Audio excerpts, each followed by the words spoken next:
All right, how about this time travel ad? What have you got? Yeah, somebody emailed it in from the classifieds. He's looking for someone to go back in time with him, do a little tongue-in-cheek investigation, find this guy, see if he thinks it's real or if it's a prank. Not bad. And the guy says you'll get paid when you get back, bring your own weapons, safety's not guaranteed, and he's only done this once before. You want to do it?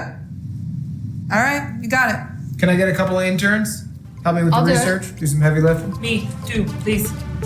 Me. All right, give me the lesbian and the Indian, and I got a story.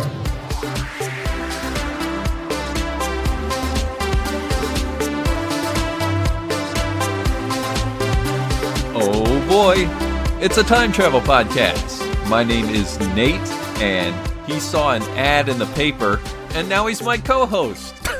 It's Brian Martin. Hello, everybody. Are we supposed to start this episode off with a correction? Did you? Oh, right, yeah. You were so upset with yourself. I was so mad. I was kicking myself. In the last episode, what were you?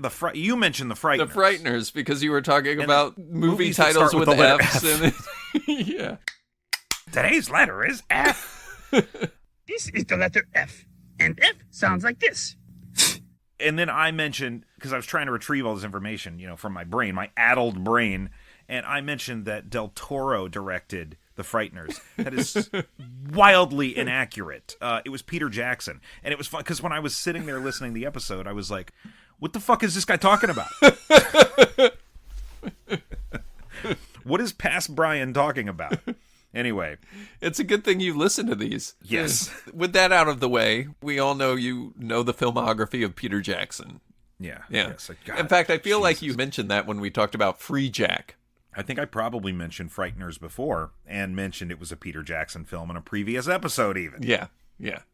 We didn't exactly get the email box flooded with complaints and corrections, so Okay, I think thanks, we're guys. okay. Thanks for going easy on me. I'm my own worst critic. So the subject at hand tonight Is also about journalistic integrity. is this something that you had seen before? Yes. This is not something I'd seen before. It's the first watch. Oh. Wow, okay. And I think it's just your play to get Aubrey Plaza to be MVP for the season. Just like our boy Will Riker last year. I'm just trying to get as much Plaza in this season as I possibly can. Packed with Plaza. Yeah, well, I can't argue. The ones that we've Because this will be the third, right? Because, I mean, technically that Simpsons had an Aubrey Plaza reference mentioned in it. too. Yeah, you were able to mention it. That's right. In that bonus episode. So, yeah, two and a half-ish. Okay. But yeah, this is a cute one. Safety not guaranteed was the subject tonight. And I've got some stuff to say about it. Okay, good. Can you tell me what it was about? Whoa, wait a minute. Doc, are you trying to tell me that my mother has got the hots for me? Precisely. So Darius Britt is a recent graduate of the University of Washington who spent her college years as an oddball social outcast. Not necessarily because people don't like her, but because she is played by Aubrey Plaza. Looking for whatever job she can get, she begins interning at Seattle Magazine, and during a pitch meeting there, a douchey reporter named Jeff Schwenson suggests pursuing the origins of a bizarre classified ad that reads, "Wanted, someone to go back in time with me. This is not a joke. You'll get paid after we get back. Must bring your own weapons. Safety not guaranteed. I have only done this once before." Selecting Darius and fellow intern Arno to tag along on this road trip to the coastal town of Ocean View, Jeff sets out to reconnect with an old flame, while also maybe occasionally doing some journalism. Most of the actual journalism falls to Darius, who discovers that the man behind the classified ad is Kenneth Calloway, a grocery store clerk who most everyone seems to agree is a little off. Given to conspiratorial ramblings, Kenneth communicates with government scientists, has broken into numerous tech facilities, and believes he is being surveilled by shadowy agents. After confronting Kenneth and gaining his trust, Darius begins training to be his partner on his proposed time travel adventure. They confide in each other about their real reasons for wanting to travel in time, and both begin to see in each other a deeper connection than they expected. It isn't long before forces both external and internal begin to catch up with Kenneth, and Darius is faced with a crucial decision: turn her back on the first real friend she's ever had, or trust him and follow her feelings to a brighter future, by way of the past. Right. Is it future? Is it past? It can be both. Yeah. I hate to say it's the friends we made along the way. Oh, God. But really, it's... the journey we see in this movie is more important than what they ultimately do with their time travel. Right? Yeah, given that you don't ever get to see that. Yeah, it's funny because this movie saves the time travel for the very last moments, but the whole movie manages to still be about time travel. In a sense, yeah. Yeah. I think that this movie bucks a lot of trends that you would expect from movies like this. And I think right out of the gate, it gives you a sense of the type of movie that it's going to be. You know, all these independent films that are small stories that are character-driven, you know, low-budget movies, but made with heart, with a story in mind. And they always start with, like, that strumming guitar. College? Oh, I was totally outgoing. A real people person. You know, it's like, it's always a strumming guitar with somebody walking down the streets of the city, or Yes. to accompany some kind of montage of their... The opening titles of Juno. It's always the opening titles of Juno. Right, yeah, it's just a montage of their life and, like, all the struggles that they're dealing with. And it even manages to cash in on the narration. Now, I just expect the worst and try not to get my hopes up. Which is why I'm here. Does that answer the question? Because the beginning Yes. of the movie gets to be narrated, and then, of course, they drop that because it turns out she's just in a job interview. But Right. Yeah. it seems like all these movies start this way, with their strumming guitar and their montage and narration. Yeah, this definitely feels like a late stage, early aughts indie film. Yeah. The indie films of the 2000s. This one comes along and it feels kind of like the twilight of those movies, you know? Sure. Like the Zach Braff movies, like Garden State and stuff like that, you know? Yeah, I was going to say 8th grade, mid-90s. Juno, you mentioned. Juno is like, it's like the apex predator of indie film. But yeah, I really enjoy these types of movies. The ones that are just kind of slice of life at the end of the day and focus on kind of weird, quirky people and their attempts to exist in the world and find their place or find out why they don't fit in, that kind of And that's thing. really what's at the heart of this. These are people who don't fit in. They're people who have gone through some sort of trauma or have some sort of stage of arrested development, like the real one, not the one that maybe Funke was on. They are just hung up on a point in their life for one reason or another. And this movie is all about them coming to terms with it. Right. And what that means and sort of understanding on a deeper level who they are. It's kind of remarkable because, I mean, again, it's there's like 5 characters in this movie, really. Right. But it is one of those movies that is just there to kind of make you feel. And it's all about the human connection. Yeah, exactly. Finding something in it that you can relate to. And the main character, Kenneth, he's that kid that gets bullied and is just strange enough to not have a lot of friends, you know? Right. And growing up, I was the person that would be friends with that kid. Yeah. And Yeah, like that kid was in your group. right. And you're like not sure how the kid got there. But who else was going to be the friend, right? Exactly. Yeah. And every group needs a wild card. That's what we've learned. We He learned from definitely It's Always grew up. Sunny. Well, he definitely grew up to be a wild card in this movie.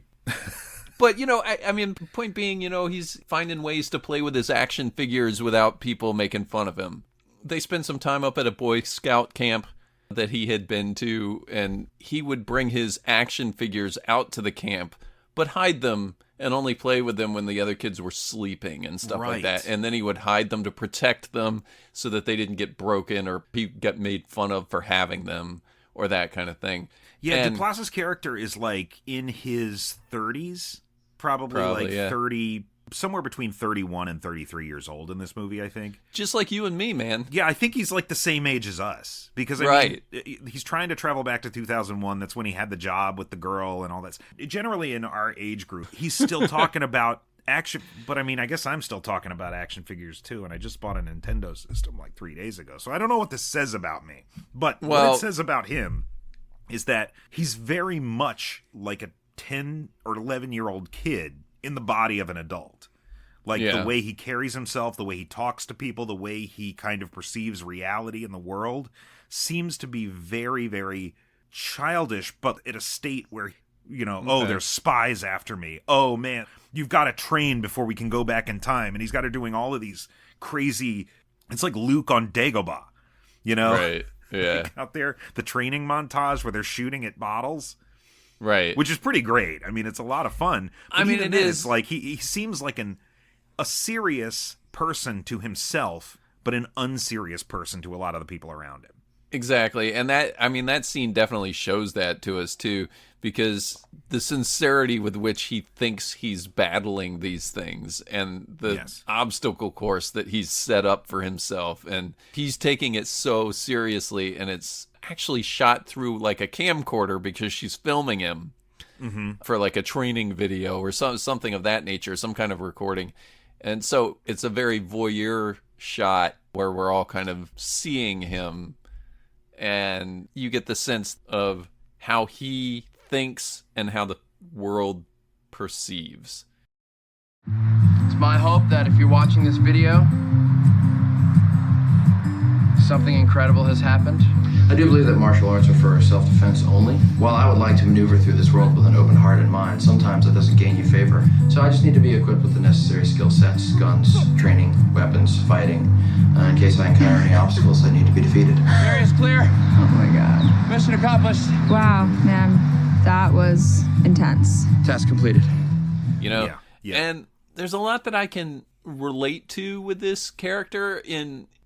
For the most part, I'm aware of that type of person, but there are definitely some things that I may have mentioned before. I played with action figures way later than other kids my age. Sure, yeah. You know, and not in that way where you pose them on your desk and leave them there because they're cool. You know, I mean, I played with my action figures into probably junior high school. 6th grade, maybe 7th grade. I'm just picturing Dark Helmet playing with the Spaceballs toys on his desk now.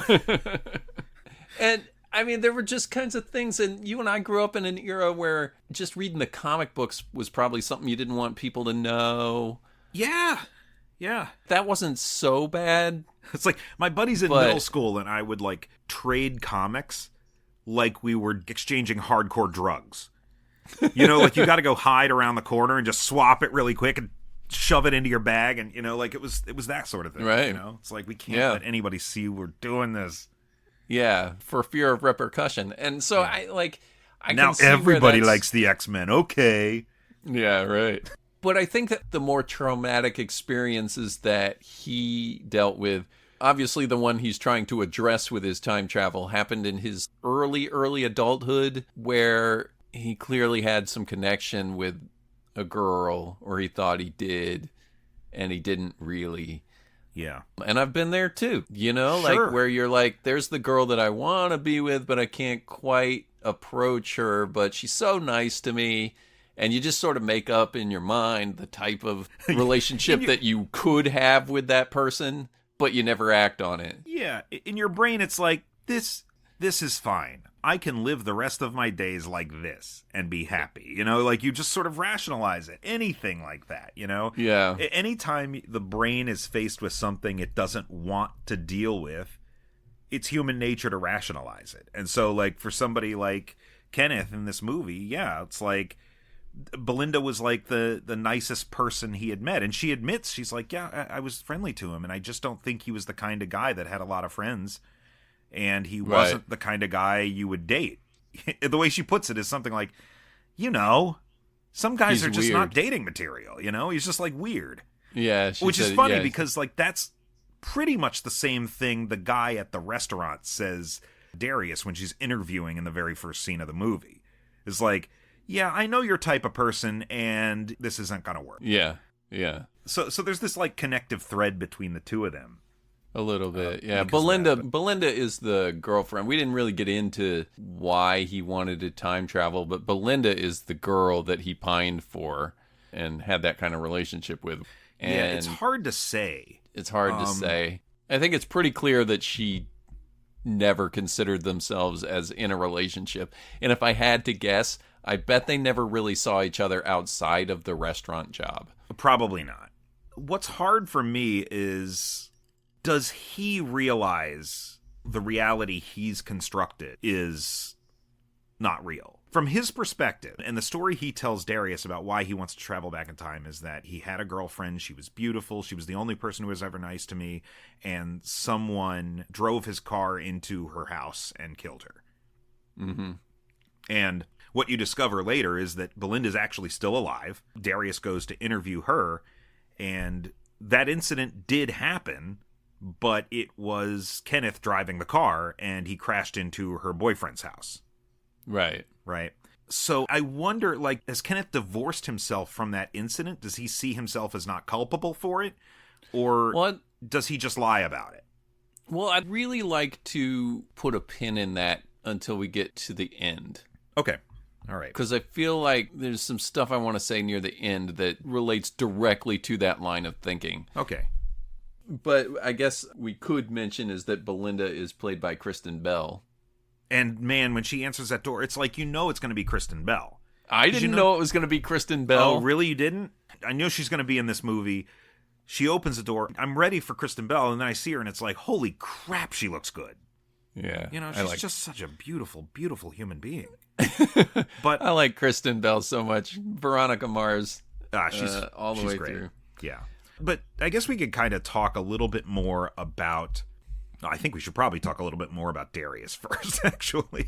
We kind of went all in on Kenneth, but... she's only the protagonist of the movie. Right, she's just the main character, that's all. Just the main character. Yeah, I have Kristen Bell's name down, and then I also have Jeff Garland's name down. And I know we shouldn't talk about Jeff Garland because he's had some troubles recently. Yes. But I was making note because, as I've said before on the podcast, it's rare for me to like laugh out loud at things in movies. Okay. Yeah. Okay. And Jeff Garland had one line of, I think maybe 3 times that I actually kind of laughed at this, like audibly. Well, you're sad. I don't know how to describe it. It's like there's a cloud following you. You're antisocial and you're a virgin. What? I don't ever see you with any guys. I don't remember the last time you brought a guy home. Yeah, well, how do you know I'm not on Craigslist having casual encounters? Or when I was away at the dorms, you weren't there. I talked to Amy. Why are you talking to my college roommate? We're Facebook friends. Oh my god, how do I eject? And he says that he's Facebook friends with her college roommate, which I just found hilarious. Because what are you doing talking to my college roommate? We're Facebook friends. That immediately follows the line, you're antisocial and you're a virgin. Yeah, exactly. It just throws it out there. It's so funny because that's what it is now. Like, the adults are on Facebook. Yes. You know what I mean? Like, yeah, it's a Facebook. I talk to everybody on Facebook. Your widowed father is friends with your college roommate on Facebook.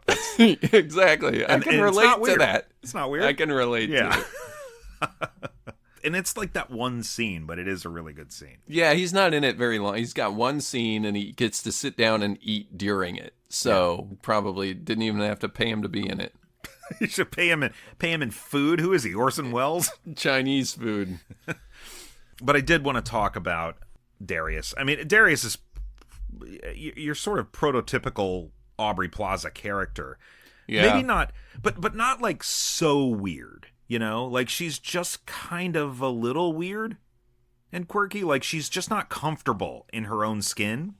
Yeah, I'd say she's prime Aubrey Plaza when she's first introducing herself to Kenneth. Yes. Like, oh my God. It's so, because it is so That's weird. a great scene. Do you sell guns here? What kind of guns? I don't know. Something sexy and affordable with killing power? State of Washington does not allow sale of firearms on the business premises of a grocer. What about those thingies with the spiky ball on the end of the chain?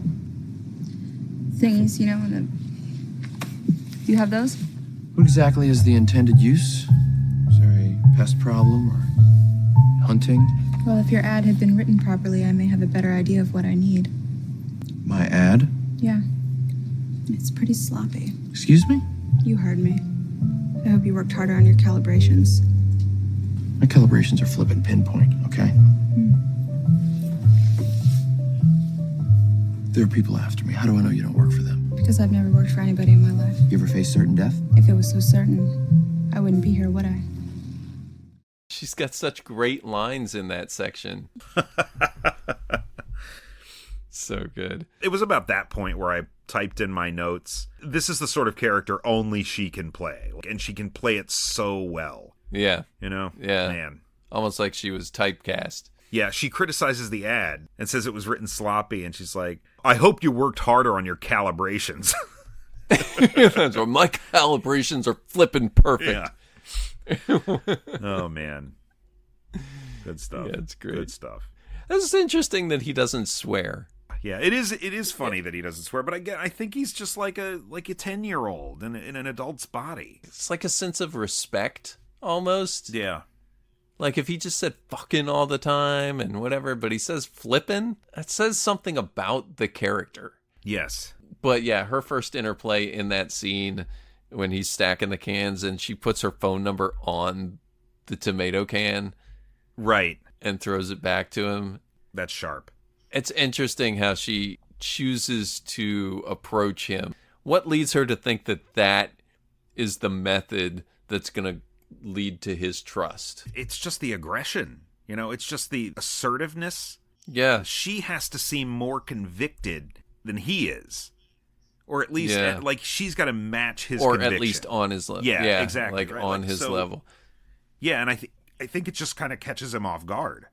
You know, because he's not used to this. He's used to people like Jeff. Yeah, you know, they talk about their missions, and then at the end he says, I'm not time traveling for her anymore, I'm traveling back for you. Right. You know, we're kind of left to know what that means, except that she's basically what he'd been looking for. But yeah, I just had so much fun with her in that scene. You know, when she talk about a mace as one of those spiky balls on the end of a chain. Yeah.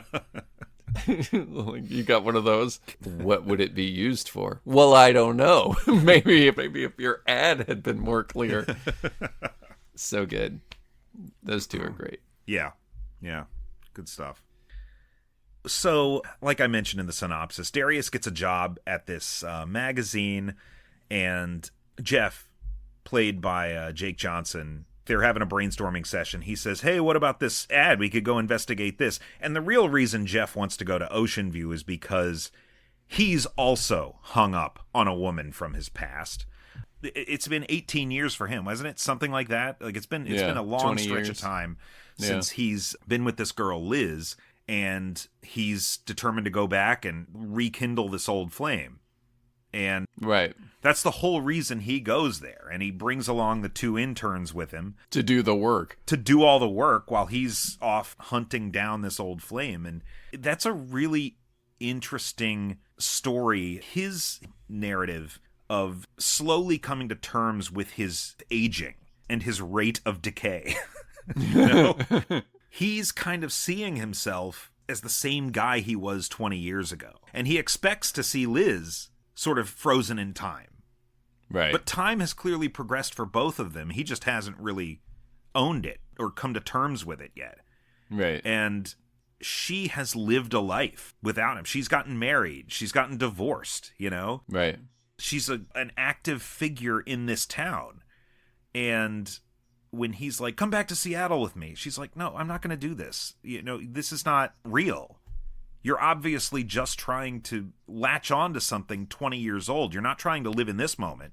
You're trying to drag me back to that moment. Right. And I'm just too old to be doing this now. And he has this kind of emotional breakdown about it after himself seeing her and seeing her for the first time in the salon and saying, yeah, no, she's like not the same person. She's all old now and she's fat. And then time has not been kind to her. Time has not been kind to her. And meanwhile, she's beautiful. Yeah. Like by any reasonable metric, she's just such a beautiful woman.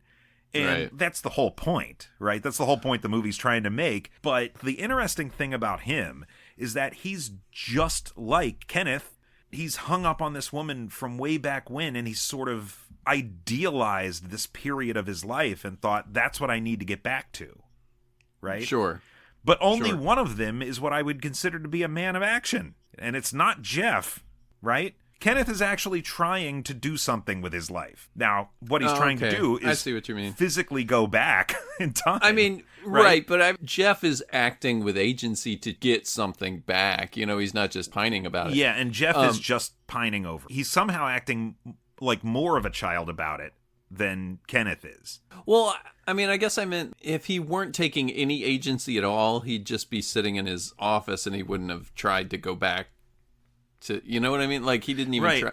But that's the thing. At the beginning, I mentioned, like, for a movie that doesn't really bring up time travel until the very end, there's a lot of time travel in this movie. And I think the first time traveler is Jeff.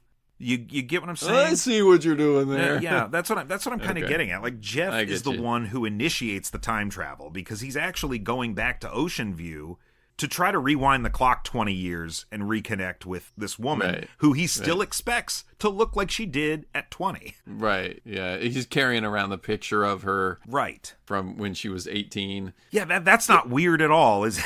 No, I know.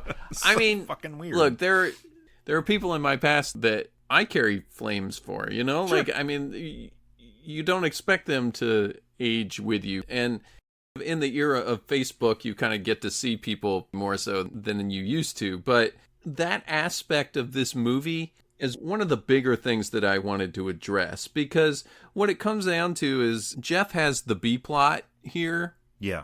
And it's very similar, and it runs concurrently with the main plot line with the same kinds of themes as you're laying out so beautifully here. But I really like this movie a lot.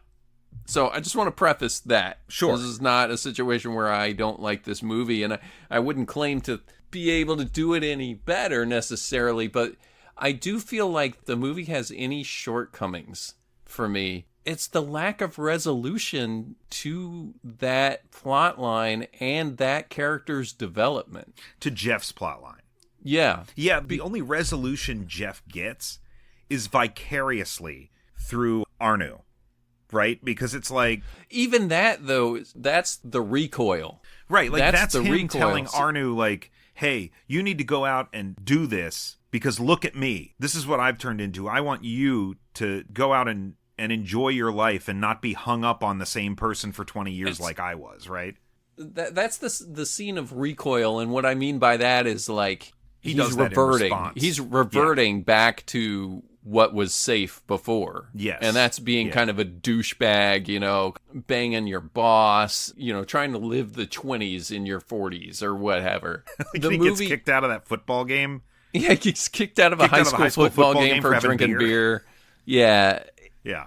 It's a good scene, though, because he's like, yeah, I'm having a fucking beer at a football game. This is America. Yeah. The reason I think that this storyline is kind of left hanging is that it feels like it needed that last piece where he goes back to her, because she just gets left hanging. So what happens is, after his initial adverse reaction to seeing her, something brings him back to the house, and he meets with her and talks with her, and she cooks, and she makes, she's baking pies and giving massages, and, as an adult would. She's living an adult life in a house. In an adult house, and yeah. A nice dress, and she's looking pretty good, but of age. Like you're supposed to look, Right. And he's trying to hold on to his 20s. So his whole arc should be to reach that point where he realizes that she's great, that he can get to a similar place that she's been able to because she went through a divorce. Her husband cheated on her with younger women, and she's kind of come to peace with that. And she has a home, and she feeds chickens and cooks food, and and she's got a whole life. And he he comes to appreciate that for her, but not for himself. Right? So his suggestion is that she leave all that behind. Right. So right? He comes to an apex she's with the her. Adult here, yeah. Yeah, and he says he has the best sex of his life doing her on the picnic table in the backyard, and they have this animalistic connection, and he realizes everything that he had initially thought of her was wrong and pig-headed, which of course it was. And this is leading towards some resolution for that character. Sure. He's supposed to come to the realizations and grow and mature. And when he instead clings to her to say, come back to Seattle with me. And she's like, let's take a break here. You're kind of living a fantasy and I can kind of see it in your eyes here. Yeah. And instead it becomes a fight and she asks him to leave. And that's the last time we see her. Yeah, that's it. That was the best sex I've ever had. And I've had a lot of sex. That's what you said about the roast chicken. That was the best roast chicken I've ever had. You don't know how long I've thought about this. You become this character, in my head. It's it feels like you're from a fairy tale, and you're this purity that's just not in my life. Oh, you are so cute. Hey, this is gonna sound crazy. I want you to come to Seattle with me. What? It's crazy, but I want you to come. Jeff, the minute you drive out of this place, you are not going to want to be with me. That's just not true. That's what I'm saying. I mean, do you not feel this? You're not in your right mind. I'm absolutely in my right mind. This is the clearest I've been in a long time. I've done this before. You haven't done it with me. No, I've done this before, and I'm too old. We're the same damn age. Oh, that's perfect. Unbelievable. Okay, great. This is good. This is perfect. I'm glad you said that because this was a mistake. You're right. You know what? I opened up my heart to you, and thank you, because my head was turned around. Jeff. But it ain't anymore. I think you're being a little crazy about this. I think you're crazy for saying no. Please go. I'm going by choice. And that's it for her. And I feel like the movie owes us that next scene after he learns everything that he needs to learn from his recoil, which was trying to force Arnu to live out his 20s the way that he thinks he's supposed to. That's supposed to kind of backfire also. And when he sees what Kenneth and Aubrey Plaza have, then he is then supposed to go, oh, I get it now. Mm-hmm. And we don't really get that moment because of the way the movie ends. And we don't get the moment where he gets to go back to her. Instead, we can kind of assume that he gets the idea, but we never get to see it. So that plot line is working so well, and that story arc and that character arc is working so well that it just doesn't get finalized in a satisfactory way for me. Yeah. I want to see that last scene. Because it's actually a strength of the movie because the B character is so compelling. Mm-hmm. This is a character that has all the obvious flaws up front and is well on his way to overcoming them. But I think the best thing that we see him do at the end is pretty much cheer for Kenneth. And to tell Kenneth, look, we're not making fun of you, dude. Live your best life, Yeah, exactly. And that's as close as we get. Really, and then he's fist pumping at the end, and it's exactly, yeah. And so you realize there's been some realization there, but it's not enough for me. It's not enough because Liz was kind of just a victim of it. Mm-hmm. He's a douche, but we do like her. But see, my point is we have the potential to like him. Mm-hmm. Because he's funny. He's already the character that's funny, and he's the comic relief, and you know that he's a dick. But that's the character that in a traditional movie, if he were the A-plot, if he were the protagonist, he'd see that character change and that growth, and we'd like him at the end. And it's a testament to this movie that the B-plot character, the comic relief who has this kind of side quest, is going through all those same progressions towards becoming a better person. The movie could almost be about him. Yeah. It could almost be about his character. All you have to do is kind of tilt the movie a little bit on its side, and now he's the main character. Yeah, and that's why I'm kind of mentioning him in contrast to Kenneth, because they're both very, very similar characters who go through similar journeys of self-realization. Right. He's the kid that would shove Kenneth in the locker. Right. But at that stage in their life, they're kind of the same. Right. You know, Yeah. and I think they've chosen to follow Kenneth and Aubrey, but this mirror is compelling enough that it could be its own movie. Yeah. And we like Liz so much. Liz is great. She's the example Yeah. of how it can work. Yeah. Yeah. Yeah. No, I like all of that. Yeah. I like this movie. I just kind of wish that I'd seen Jeff fully Jeff's final form. I wish we could have seen Super Saiyan Jeff at the end of this movie. fully realized. Yeah. I think Kenneth gets there. We see Kenneth's kind of I don't journey know. there. That's why I wanted to put a pin in that. Yeah. Let's talk about Darius first, though. Yeah, let's talk about Darius. Because Darius clearly gets there. Like, she's the only character that I think absolutely achieves that end goal, to the extent that what are they traveling back in time for now, I wonder? You know?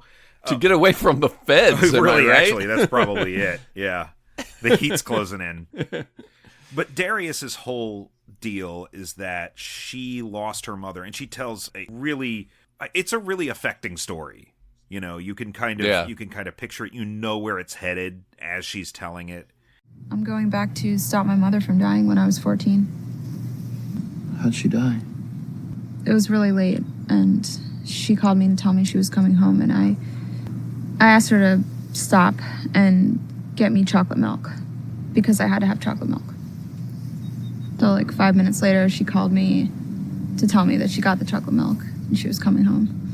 And her voice was like really excited, like she was really happy. And I was like, okay, whatever. I wasn't even nice. That was the last time I talked to her. That's not your fault. Yeah, that's what they tell me. And of course, Darius carries that with her, because if I had never asked her to stop for that milk, then my mom would be here still, right? And it's right. that's the sort of thing that's like, that's real. Like the experience of Jeff or Kenneth and how he's kind of managed to warp his perception of his past and his connections with people, even though they're perfectly valid to him. He's had to kind of rework his understanding of how his history played out in order to rationalize it for himself. But like, her trauma comes from somewhere real. Yeah, well, right. It's real, but it's in that regard, it's kind of the opposite, because real events have occurred, but her perception of them are ruining her. It's not her fault. No, it's not. Of course it's not her fault. Right, but she's carrying it like it is. How can you ever talk yourself out of that, though? You know, how can you ever understand and fully come to terms with that when you just don't know? Right. So she's definitely chasing something as well. She's also stuck in the past, but in a different way, like the other side of the coin, you know? She also has something she wishes she could move on from. The other two want to go back to that thing, and I think she wants to somehow release herself from it, which I think is really kind of an interesting pairing. Yeah, what she tells Kenneth about her reason for wanting to go back is she wants to save her mom, right? But like, what we understand about her, especially as the movie goes on, is it's not so much about that as it is having a human connection that pulls her out of this funk that she's in. And really, that's ultimately what Kenneth needs too, even if it takes him longer to really accept it. You're right. It's about dealing with those things as opposed to actually physically going there to deal with them and change them. It's more about dealing with them internally so that you can move on from it. And it's Aubrey Plaza's character. What's the name again? Darius. Because Darius, because it's a guy's Yeah, I keep thinking of Hootie and the Blowfish. I keep... Tender crisp bacon cheddar ranch. Remember when he did those commercials? Tickets pay. There's a king who wants you to have it your way. That's the tender crisp bacon cheddar ranch. The tender crisp bacon cheddar ranch. Oh, Darius, you've had better days, my friend. Yeah, and Sue out there would not be surprised if I said I always think of Darius Slay, cornerback 1 for the Super Bowl champion Eagles. That makes sense. That makes sense. Stupid. We got an eagle. We got to win, baby. Fly the fly, baby. Let's get it. Tell us, write in and tell us some of your favorite Dariuses.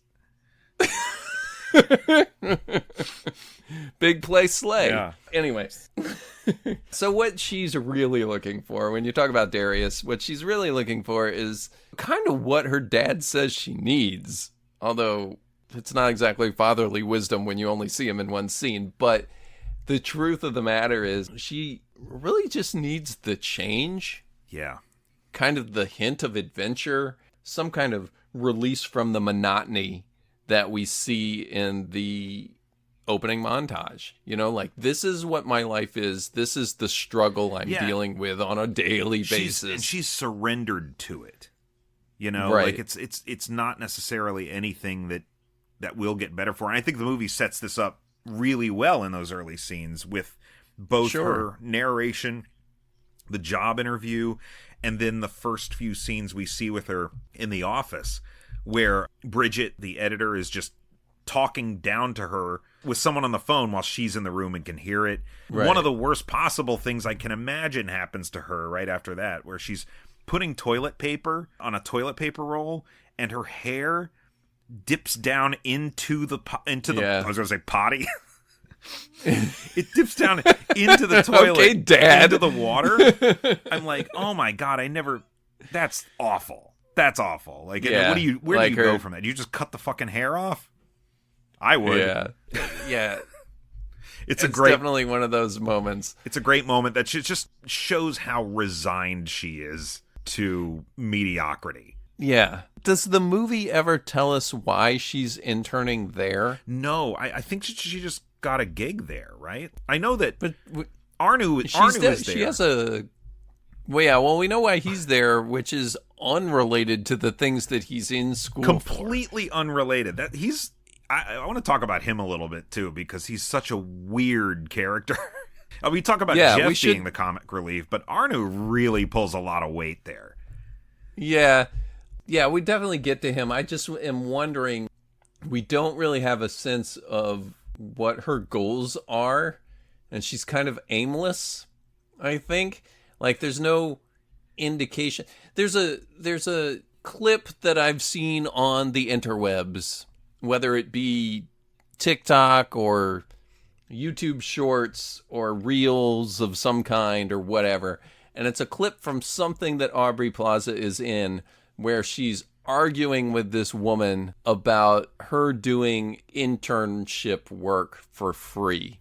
Okay. And like, if you can respect me enough to make me do this work, you should respect me enough to pay me to do it. Yeah. And the woman's giving her a hard time about, well, people kill for these internships, and the idea is to work here at the chance of possibly getting a job offered to you later, And basically, somebody has clipped this piece out of a movie to illustrate just how ridiculous that is, to expect people to find a way to live on no income. Right. And it's an Aubrey Plaza movie, and I still, to this day, don't know what it's from. And I thought for a minute it might be from this, when I saw that she worked at a magazine but it's as an intern. It's something way more recent, because I've seen that same clip, and I can't remember what it's from either. This was fantastic, Liz. Thanks very much. Thank you. No more talking. Just leave. Thank you so much. If you want to tell me what to do, put me on the payroll. How about that? So I just thought that it was curious that, if there was, there's no driving force for her to I definitely wanted to be a reporter. They don't have any kind of setup for that. Yeah, that's definitely not what she's here to do. That's not her thing. And she turns out to be pretty good at it. Yeah, that's what I mean. She's got definitely a talent for it, and she seemed engaged to do it. Like, I think she recognized something immediately from just that ad that said, what's he even talking about? Like, what is this ad even talking about? Like, it piques her interest enough to be like, I want to find out more about this. You know, it's interesting because that's definitely the screenwriter coming through.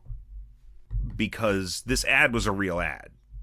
Did you know that? I didn't know that. So, no, I did not. So a little bit of history here is that. Yeah, back it up. So in a 1997 issue of Backwoods Home magazine, the senior editor, a guy named John Silviera, needed a filler for his classified section, so he wrote an ad himself and just threw it in there. And the ad said, "Wanted. Somebody to go back in time with me. This is not a joke. P.O. Box 322, Oakview, California, 93022. You'll get paid after we get back. Must bring your own weapons. Safety not guaranteed. I have only done this once before." So it's like the same ad was really in a magazine. Viral's not the word for it because it wasn't an internet phenomenon, but a lot of news outlets picked it up and talked about it. And he just put it in there to be funny, and he put another fake personal ad in the same issue using the same P.O. box, and he thought, oh, people will notice it's the same P.O. box, and they'll know these are two jokes because they're both weird. And, no, the readers kind of took it seriously, and it kind of became this little sensation, this minor sensation. What was the other one? Do you have the other one? I don't have the other one. No. I wish I did. I really wish I did. But a few years later, Connolly, the screenwriter, runs across what podcast are we trying to run here, man? What do I look like? The unapologetic geek?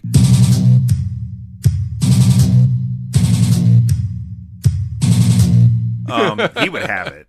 He definitely would have it. So Derek Connolly runs across this, and his first instinct was like, is this real? Because, I mean, obviously it had all been exposed at that point, but when he first sees it, he's like, wow, is this a real thing? And what he said in an interview was there was something really sad about it all. What if he is really lamenting something from his past that he wants to go back and fix? That's what drew my attention, right? So his response to seeing this ad for the first time is Aubrey Plaza's response that you're talking about, right? Like, it's just this, I need to know more about this individual. What could have happened to this person that has broken him this much? Kind of sucks that it was initially a joke. I mean, we all want these things to be real. Right, but I mean, like the initial ad was clearly made to be a joke. Sure, yeah. Yeah, so what you're talking about, I kind of jotted down his reasons for time travel. He says that the world is mostly full of jank holes. Yeah.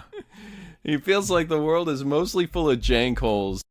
The world is mostly full of jank holes. But that there might be some genuine people out there. And he describes his mission as being driven by regret, mistakes, and love. Yes. But I've said too much.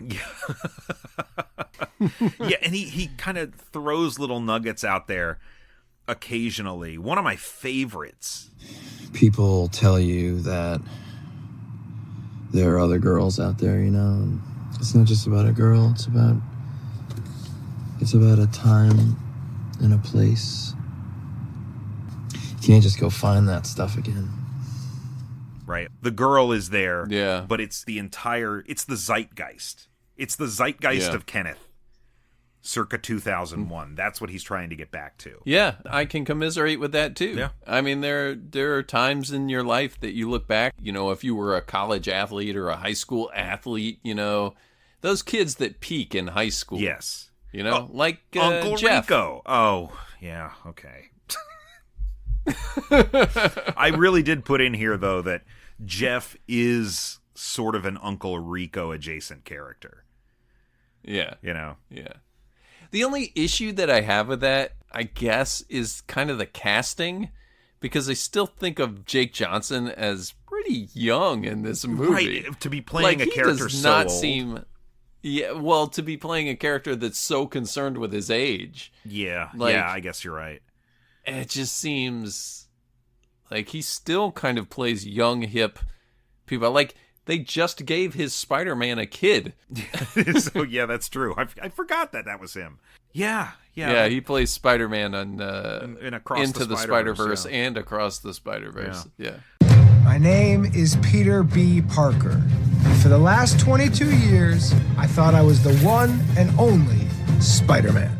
That's a really good point. He's a young guy, but he seems older when you put him next to... Well, even Aubrey Plaza comes off as much younger than him. I don't know what the age gap between the two of them would have been. But maybe, if I'm being 100% honest, I think that it's less about his age and more about the fact that, like, his peak was this moment, this summer. And there's a point in your 30s, I think, where you start to realize, yeah, I'm probably... I don't want to say, like, emotionally you've peaked in your 30s. But you're definitely looking back at some of the stuff you took for granted in your early 20s, whether it's the way you felt or what you were doing, and thinking, wow, I simply cannot do that anymore, you know? And if nothing good has happened to you since then, I can see this sort of lamentation really like, wow, that was as good as it got, and there's nothing else for me to look forward to. Sure. Yeah, I can see that. And the 30s are also the time that it's like, one, what have I accomplished and where am I going? Sure. Because at that point, everybody wants you on a trajectory. By your 30s, you're supposed to know what your 40s and 50s are going to look like. Yeah. And I've learned recently that there's no way that you can possibly know. You know, you can think you have it all laid out, and fuck if the world doesn't just throw you a wrench. Yeah, and then we feel stressed about it. We feel like, oh my God, what's wrong with me? I don't have it figured out. You know what saved my life, Nate? That time you met yourself in the bookstore? That might have done the trick, yeah. You remember the Baz Luhrmann "Everybody's Free to Wear Sunscreen" song? No. From the late 90s. I have no no it was one fucking of those, clue like, what you're talking about. It was a graduation song, and I think like 99 or something, maybe, I don't know. But it was just Baz Luhrmann, you know, the director, doing this spoken word thing about his advice to the graduating class of that year.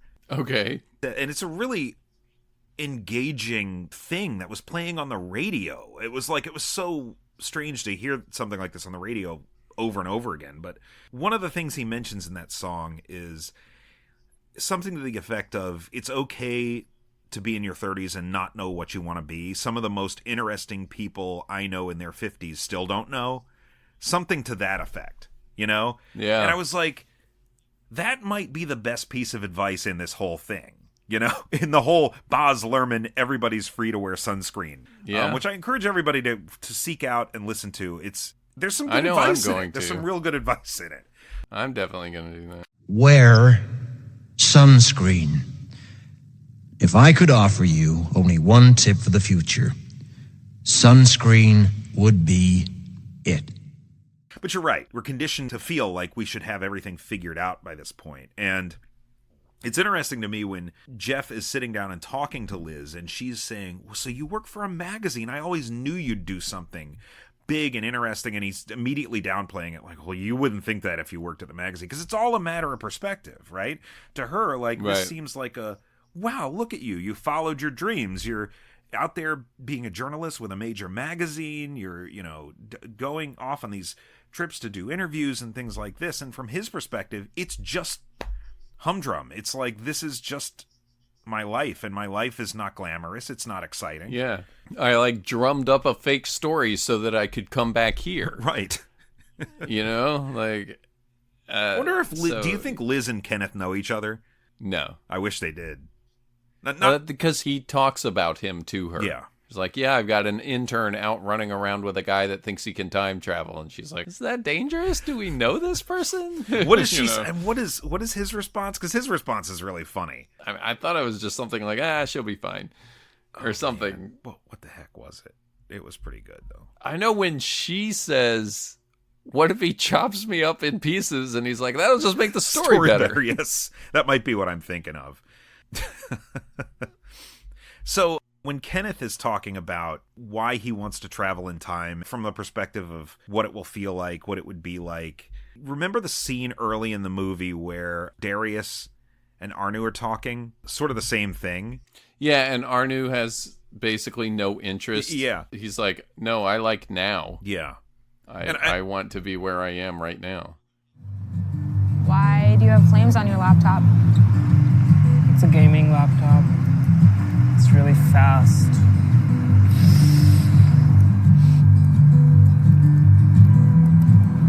time would you go back to? If you could. I don't know. I'm fine here. I would definitely go back. Everything cool is gone. Aztecs, people killing themselves for each other. You wouldn't want to see the dragons and the elves fight each other in the magical forests? Come on. No, that wasn't a time. So speaking to like what Kenneth says about people are jankholes now or whatever. The world is mostly full of jankholes. The Aztecs, people killing themselves for each other, and you wouldn't want to see the dragons and elves fighting each other in a magical forest? Come on. And his response is, no, that wasn't a time. Yeah, right. Yeah, that might have been my second laugh. They're articulating things very differently, but they're talking about the same thing. This current era that I am in, I do not belong. I don't fit here. And if we really think about it, I mean, Arnu is somebody that's living for the future. Today is just a means to where he will be. He's not hung up on anything. You're right. He's the only character with, I wouldn't call it optimism. He doesn't have any baggage. He's a blank slate. He's clay. Well, I think that Jeff's point of view is that he's not living for today. Yeah. And that, like, he's kind of wasting the time that he has in favor of something he thinks is going to be better. How many years do you graduate, Arno?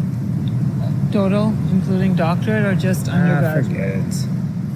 This is really, like, as we talk about this, actually, I mean, I like that. I like that a lot. Yeah. Arnu is a character I did not really put a lot of analytical thought into, but you're absolutely right. No, me neither. Until we're talking about it, right? Like, I feel like this conversation is bringing a lot of stuff to light because it really is like Arnu, everything is wrong with Arnu because he isn't living his 20s the way that Jeff did. And that's not necessarily working either. Right. So does anybody in this movie have it right? Or is it somewhere in the middle and we could all learn from each other? Maybe? Well, I definitely think that the right group of people were in the right place at the right time in this movie. You know, the other thing, the other really subversive element in this movie, it's maybe like from just a storytelling perspective in this type of movie that falls into the same category is when he breaks into the laser lab. That's my second laugh out loud moment. It's so fucking great because he sneaks in and he's trying to steal all this equipment and there's just like a holiday party going on. It's like a birthday party. Yeah. Or something. It's like a birthday party or a retirement party or something. And everybody's just partying in this room and he just kind of walks across the hall and he's looking at him. And then he comes out and almost drops a thing and he grabs it before it clatters on the floor and looks up and everyone in the room is looking at him. Yeah. And he just starts booking it with all this shit and they just start kind of walking after him like zombies. Like, hey, can we help you? Like, what are you doing here? Like, there's no... Right. It's like... That's following his having broken in and locked up the security guard at gunpoint. Right. It's so, it's so funny. It's like you're so used to seeing movies where this happens and the hero has to run out and there's gunfire and everything. And it's like, this is just like a normal fucking office building.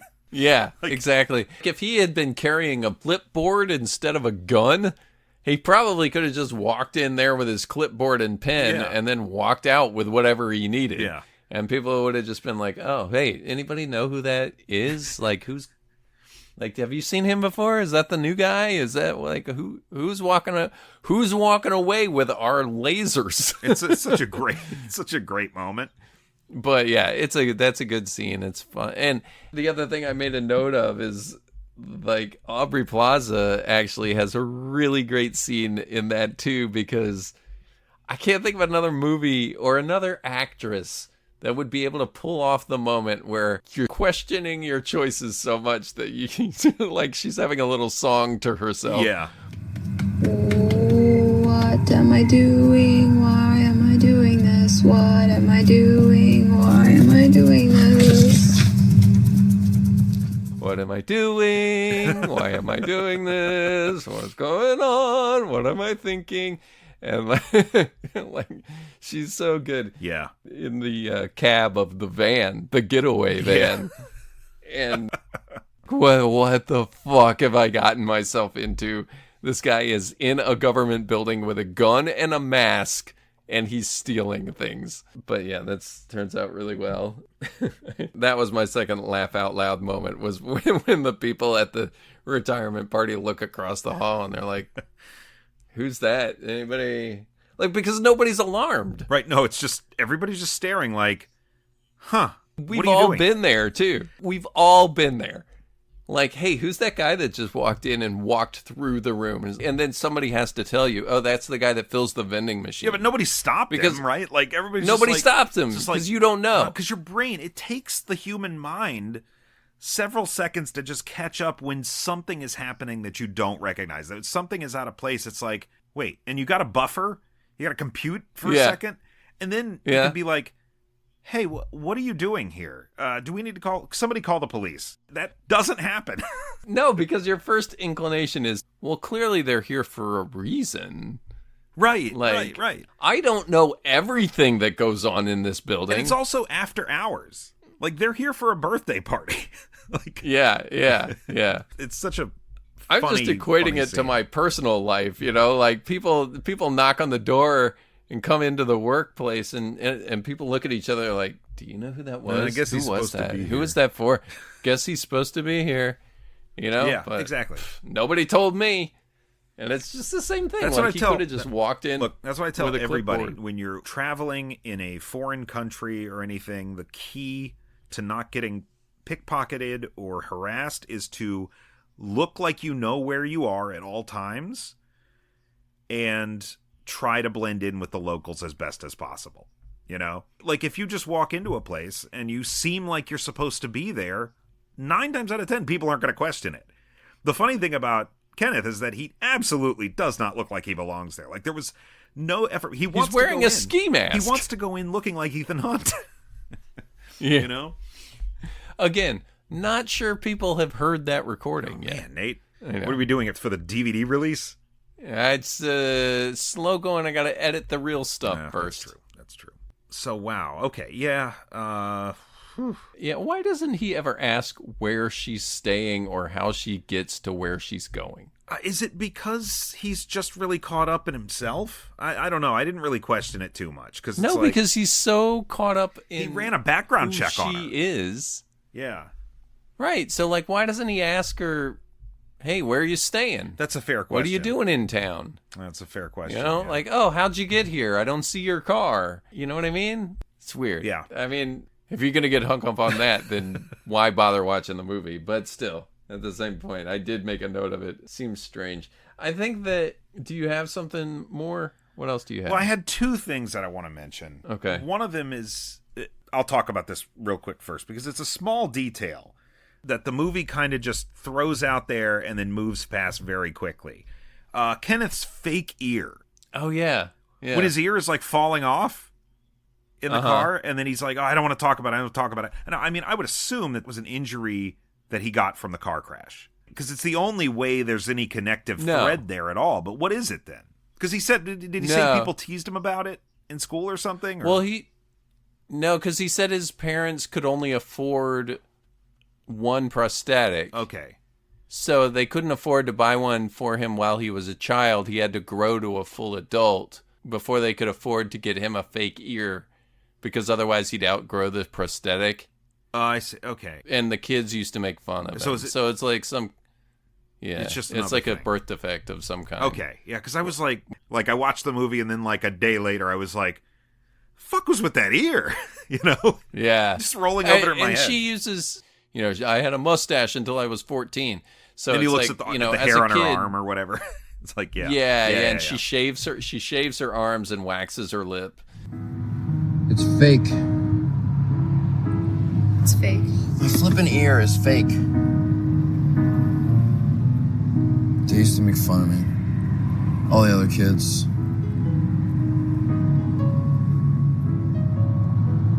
My parents could only afford one prosthetic, so I had to wait till I was fully grown. You know that's not a big deal, right? Yes, it is. No, it isn't. People used to make fun of me, too. You're right. I shave my arms and wax my upper lip, okay?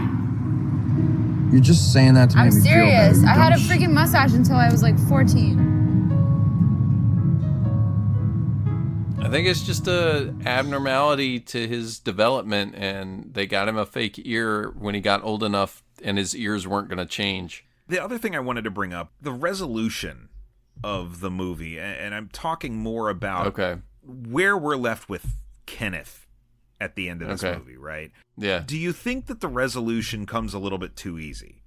And by that I mean, Kenneth is a sad character, but he's not an innocent character. And I wonder if Kenneth is a guy who engaged in some violent actions when he felt spurned or wronged, right?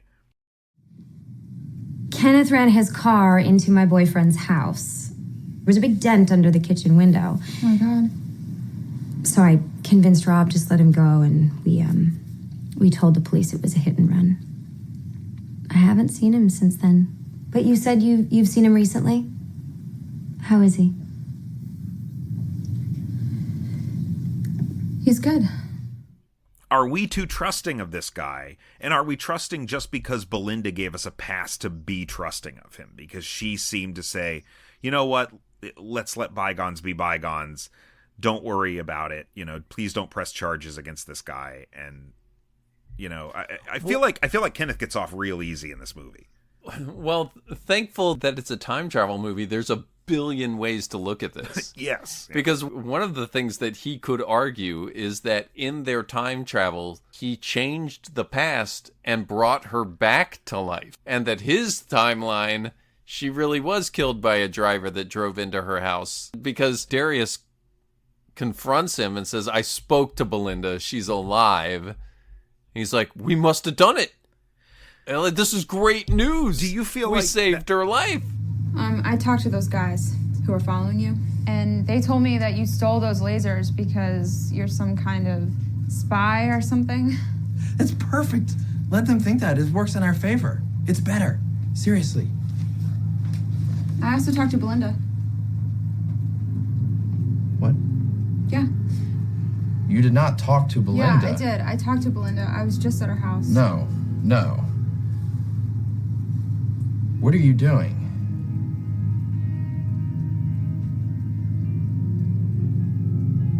She's alive.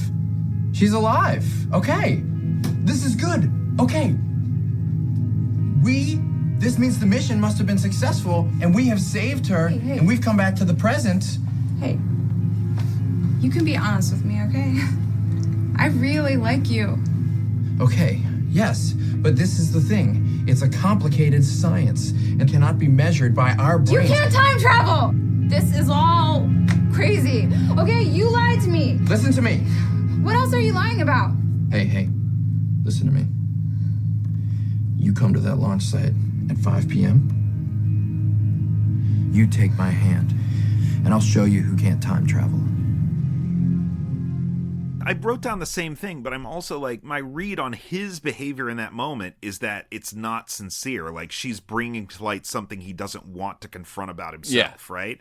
Yeah, for sure. So, but yeah, I mean, you're right, because I have a whole thing about the time travel and like, is it possible this happened or this happened? And what is the movie actually presenting us with? I do get what you're saying. Just given what we know about Kenneth and his history and what may or may not be true about the time travel, that's, notwithstanding. Right. He's allowed to be broken and messed up and kind of sloppy because Belinda is like, hey, don't give him a hard time. He's broken, messed up, and sloppy.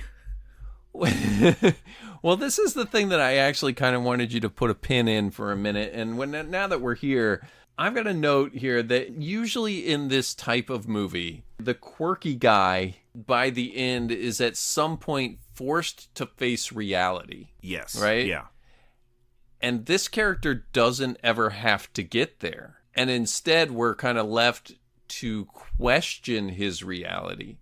Because as an audience, with Darius and everyone that's involved, under the assumption the entire time that he's full of it. Like, right. Clearly he can't really time travel. And in this movie, 9 times out of 10, he's going to end up facing reality and realize that time travel is a pipe dream. You know, it's a fantasy that you've made up, and it's not something that you can physically actually do.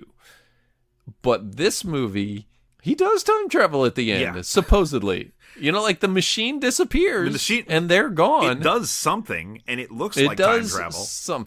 And it definitely looks like time travel. We've seen a lot of time travel, and it definitely looked like that. So, one, this really subverts expectation, which is cool.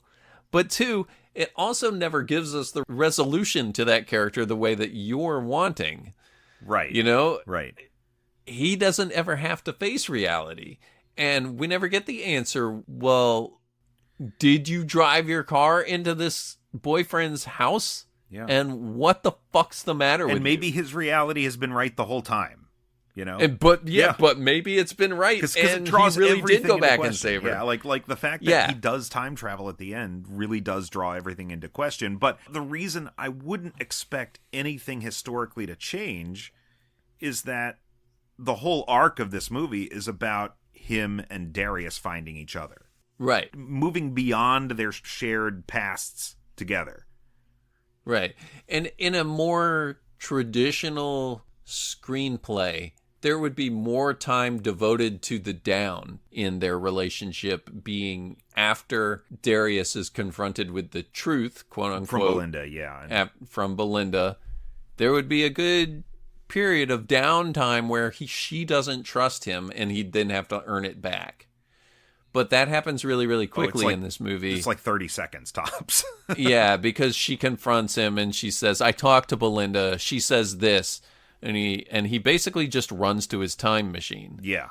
And the fact that the time machine works is what really turns everything on its head. Suddenly, none of these things have to be resolved because you're ending your movie differently than every other screenplay would go. Yep.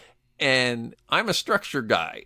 As I've said before, and I'll say again, like, when I expect a movie to go a certain place, it's usually because that's the place it should go. Right. Right? Like, structure is not something people need to just scoff at. Like, you know, oh, if you're just following the formula, you're not a filmmaker. It's more like, no, the reason this story is satisfying is because it ends the way that these types of narratives are supposed to go. Sure.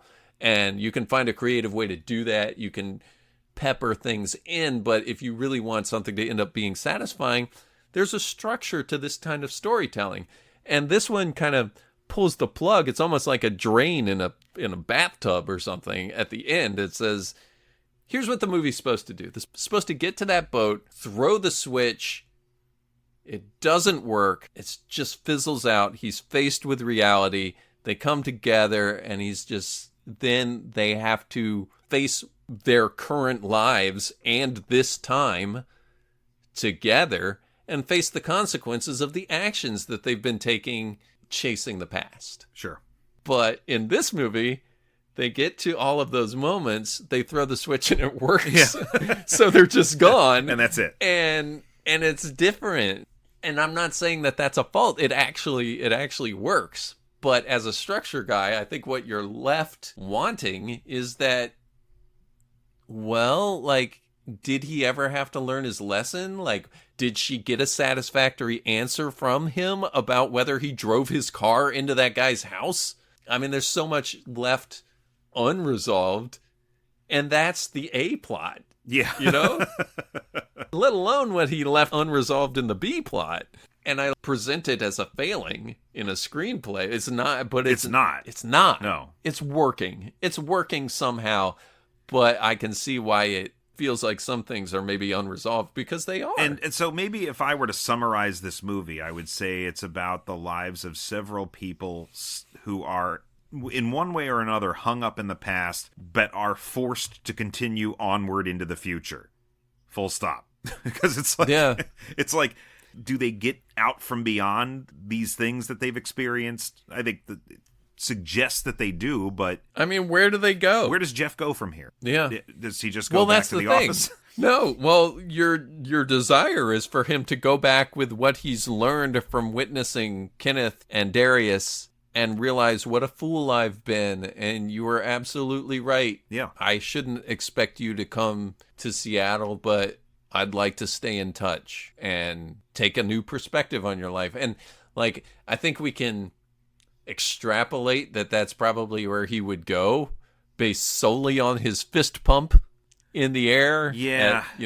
Congratulations. I understand you a little better, which means I understand me, which means I would take these actions. Dearest! They're right behind the house. Wait. They're right behind me. Wait, you're with that guy? Are you? No. Wait, were you making fun of me the whole time? Nobody's making fun of you, Kenneth. We're writing an honest piece about you for a magazine. Magazine? Darius, But we're not making fun of you. get out of my house! We're on your side. We're here to help. I'm leaving tonight. Scott earned the power of self-respect. It's like, hey, listen, man, I finished my tub of popcorn here and you haven't finished your story. Like, I'm just a dumb movie goer here. You got to spell it out. What am I supposed to go home and do extra work? At any rate, yeah, No, you're absolutely right. That's why so much of this movie just feels like it lingers. Yeah. Because it escapes resolution. Right. You're left to tie up those loose ends on your own. All we know for sure is that Kenneth wasn't crazy. Or wait at all. for the sequel. I mean, he's probably a little crazy. But he's probably a little crazy. Like at all, exactly. Like at all. It draws everything. Like if he got on the boat and as he was flipping the switch, he was like, "And have I talked to you about chemtrails yet?" I'd be like, "Tell us about the chemtrails. What are the chemtrails?" Because evidently, I mean, maybe they just vaporized themselves. We don't even know that it worked. No, we don't. I guess not. One of my favorite things in the movie is the tin canister in the old truck in the woods. Right, yeah. Where he said, if anything goes wrong in the past, leave a message here. So we'll see it in the future and we'll be able to avoid it. And she goes to check it. And she goes to check it right before they leave, right? Yeah. If you're gonna build a time machine into a car, why not do it with some style? I mean, I think we've already kind of bridged the gap, but I think it's time to talk about the method of time travel. Sure. Yeah, absolutely. The first thought I had about the time travel is that this is really a lot of work for a guy to do to make one friend. A lot of technology stolen. Doesn't that just better frame Kenneth for you, though? Well, I did think that there are probably way worse things for a loner like Kenneth to be building in a shack in the middle of the woods. So I guess this is probably good. Yeah. So the time machine in this movie is wild. We've seen, cars and refrigerators and all sorts of time travel. Refrigerators? Yeah, I'm talking about the fucking Space Ghost thing again. The nuclear coil is connected to the radar core. The radar core is connected to the lasertron. And the lasertron is connected to the thingamajig. Connected to the thingamajig. Oh, Jan, can't you see I'm working? I see. And when is the time regressor going to work? The time regressor will work when I get the bugs out. Now, let's see. The time regressor. Refrigerator. It's an appliance. It's a home appliance. I get it. It's got to be plugged into one of those big sockets. You know what I'm talking about?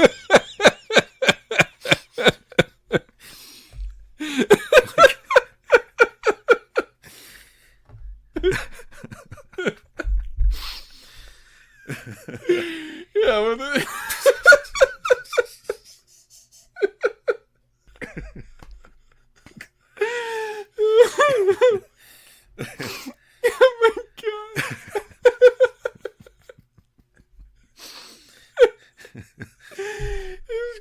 This fucking thing is definitely the clock that went backwards.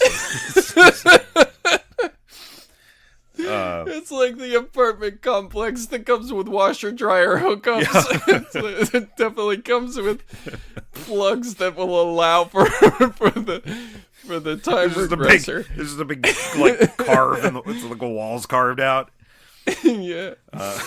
So try. Yeah, you could get a time regressor. You could get a time regressor, put it in there. We don't provide the time regressor, but if you want to buy one, oh Oh, brother. But to build a time machine out of a boat. Yeah, pretty good. Pontoon or something. Pretty good. Loaded up with all sorts of sciencey looking things. It got fucking blinky lights and twirly gizmos. Twirly gizmos. Oh, it's got a big gyroscope on it, right? It kind of looks like the Time Machine from H.G. Wells' The Time Machine. Yeah. It's got those big electrodes on it, like like the Tesla. Yeah, like Tesla coils. Tesla coils. Yeah. All this electricity zapping around. It's a cool looking time machine, man. The only thing that's a little fishy. Oh, because it's a boat. Ha! Yeah. No, that's not where I was going with that. The fact that the ad says I've only done this once before, but the whole thing is about a mission that he hasn't taken yet. Right. We never get any closure on that, other than the fact that that's what the original version of that ad said. I would love to know a little bit more about that. I think it's just, it didn't work that way in the screenplay, but they wanted to use the original ad. Yeah. Anyway. I mean, I think it's really hard to rank, because we don't even know if it worked, really. Yeah. It's a pontoon boat, and it's got a lot of cool gizmos and gyros and stuff, and it kind of creates the dome that you would expect from the Terminator to travel in. Yeah.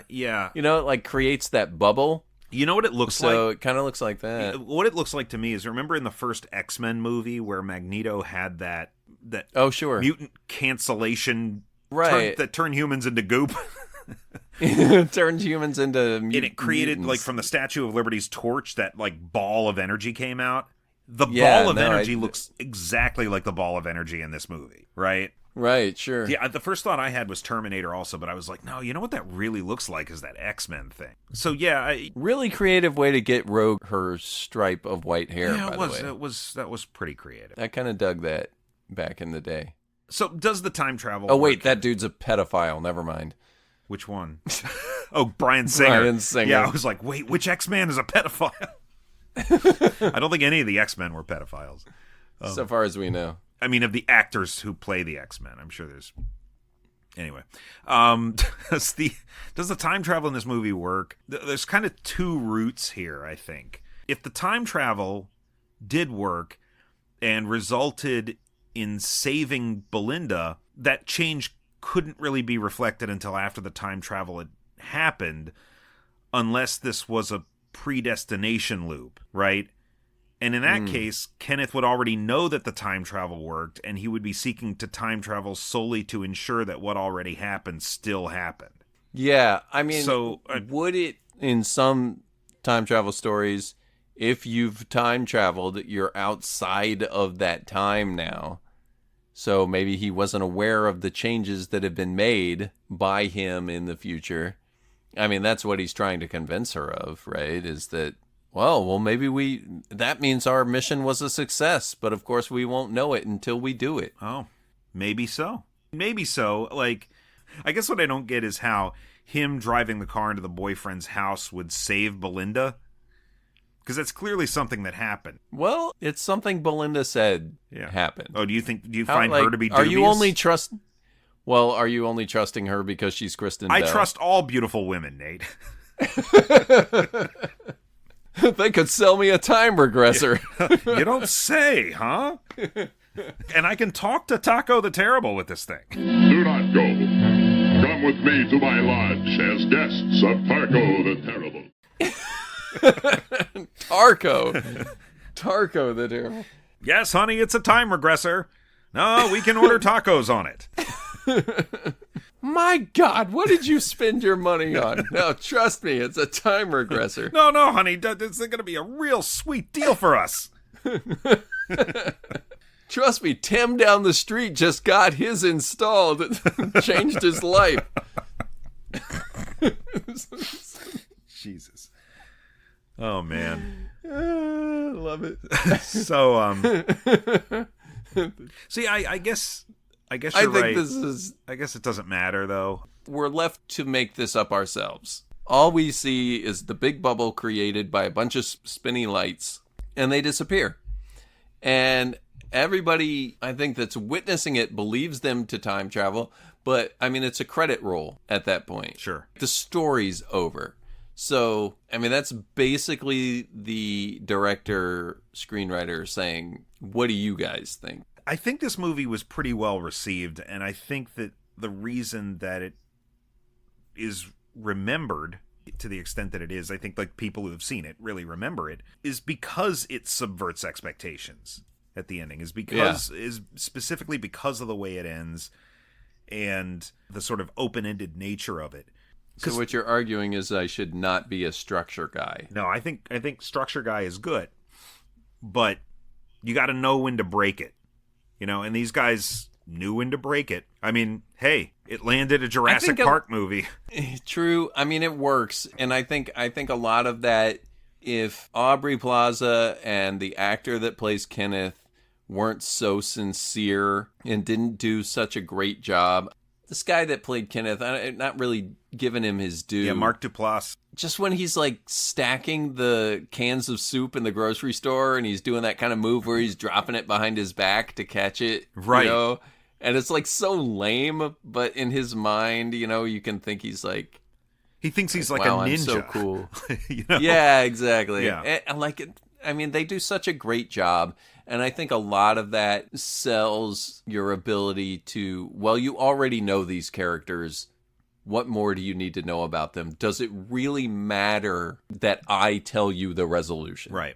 Like the director's basically saying at this point, you know these characters as well as I do. What do you think? Yeah. And the characters do get their resolution.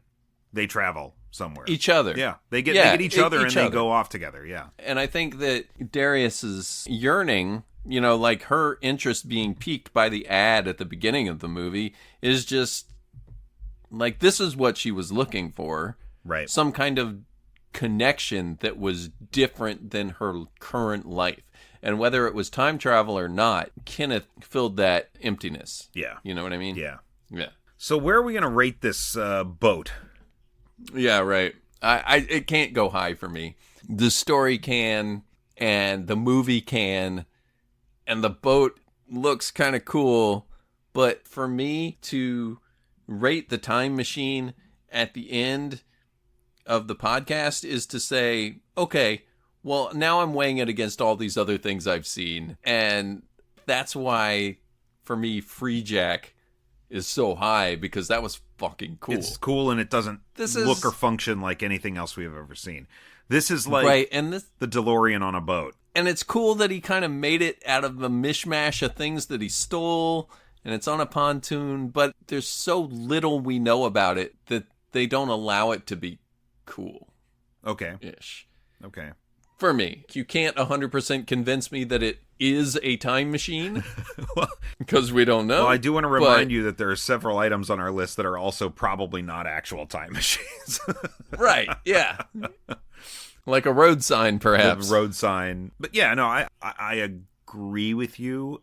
I feel like if the time regressor's the bulwark... Maybe like right under the time. What's right below the time regressor? And I think that's where we're going to end up with this. Right below the time regressor is the ham radio from Frequency. Oh yeah, it's definitely. I think this is better than that.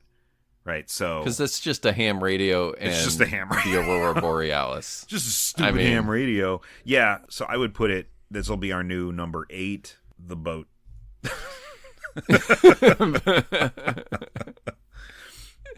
Kenneth's boat. Kenneth's boat. We've been teasing it for quite a few months now, and our next episode is going to be Stallone, Snipes, Demolition Man. The future's not big enough for the two of them. Man, I can't wait for this one. I've been looking forward to it. Some people I've spoken to is arguing with me whether that's actual time travel, but I'm sure we'll get into it on the episode. We'll definitely get into the, the more philosophical elements of the film in our next episode. Oh, and if all goes according to plan, we should have a special guest. Oh, yeah. We're going to bring Eric back. The unapologetic geek should be joining us for that episode. So, yeah, look out for that. Boy, yeah. If you want to hear, like, all three of us commiserating over our love of Demolition Man, I'm just going to assume. Does he love? I don't know. Does he love? I have to assume. Demolition Man? Like people have either seen Demolition Man and love it or have never seen Demolition Man. There's the only two types of people. There are only two kinds of people in the world. Those who love Demolition Man and those who haven't seen it yet. I really believe that's true. I think I'm going to watch the Pizza Hut cut of it. What? The international version. I thought we were all going to get Taco Bell. Well, Taco Bell is the American version. And then the Pizza Yeah, Hut. we're going to get Taco Bell and eat Taco Bell. Oh, and into watch... the mics. Yeah, okay, I'll watch the Taco Bell version. Anyway, guys, you got all that to look forward to. Don't miss it. You know the drill. Subscribe to the podcast wherever you listen to your podcast on your preferred app. If that app allows you to leave reviews, leave us a review. Make sure it's 5 stars or Nate's going to come after you. What? Me? Feel free to tell your friends about this show if you think they might like it. Send us emails. I already told you. Let us know about your favorite Dariuses in history and film and stage and screen and whatnot. Let me hear it, Cowboys fans. I got 2 Dariuses. Is there another one? OhBoyQLPod@gmail.com is the email address, guys. Reach out to us there. Find us on socials. I am Brian.Lee.Martin on Threads and Instagram, and at Captain Burns, CaptnBern on Blue Sky. And I am at Action Nate on both Blue Sky and Threads. And thanks for listening. As always, folks, stay safe out there. This movie may not guarantee safety, but hopefully yours is a little more certain. Until next time, I'm Brian. And I'm Nate. And we'll see you in the future.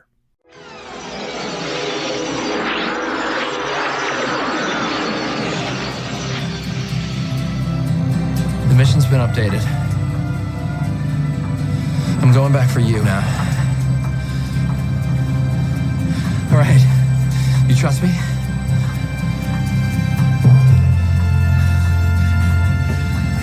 Come on. Take my hand.